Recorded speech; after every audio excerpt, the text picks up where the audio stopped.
After weathering a bit of a dark age in terms of new software, the Nintendo Wii's enjoyed a creative resurgence over the last several weeks, spearheaded by a batch of bold exclusives striking a new balance between innovation and tradition.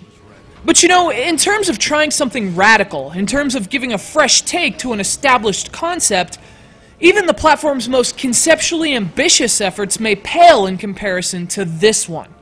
This is the aptly titled Disney Epic Mickey.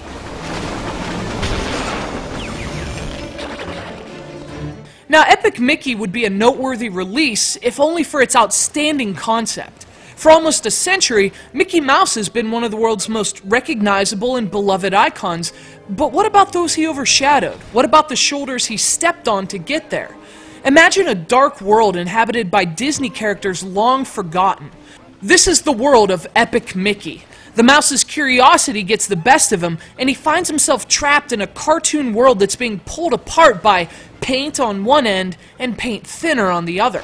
Armed with a magical brush that's able to spray both, Mickey has to mend this calamitous world, not to mention confront his own past, if he wants to make it out with his own ink intact.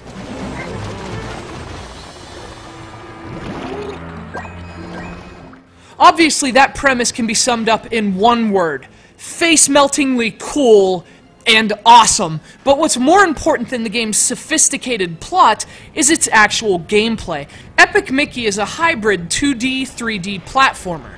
You control Mickey through a twisted world that ostensibly feels pulled from the golden age of 3D platformers back in the 1990s. What makes this game stand out, though, is its clever design. The levels, the aesthetics, and perhaps most of all, the game's use of choice and morality. Now, it's not BioShock or Mass Effect or anything like that, but your interactions do evolve based on the decisions you make in the game, and that makes Epic Mickey an even more engrossing experience. Now, the bulk of the game takes place in these bizarre 3D environments, these surreal worlds that feel like the imaginations of Tim Burton and Walt Disney are about to tear each other apart. And these levels are awesome. They're designed well, and over the course of the game's 15 to 20 hours, they're generally really intelligent and they pace very well.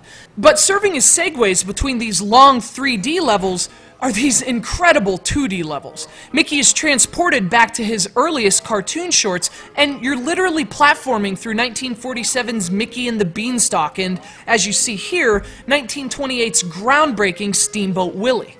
These levels are easily the highlight of the game, but that's actually one of the problems with Epic Mickey.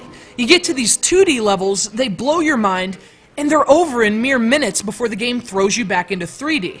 Now, as I said, it's not that the 3D stuff is bad at all, it's good stuff. It's just a bit contrived at times. We've seen this kind of platforming before.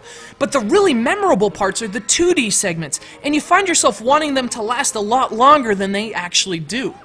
But perhaps the biggest problem with Epic Mickey is its camera. You have to manually manipulate the camera during most of your quest, and that can get really frustrating. But seriously, don't let that dissuade you in the slightest from picking up this game. This is a fiercely clever and intelligent platformer that manages to both redefine Mickey Mouse and bring him back to that mischievous persona so typical of the character in his formative years.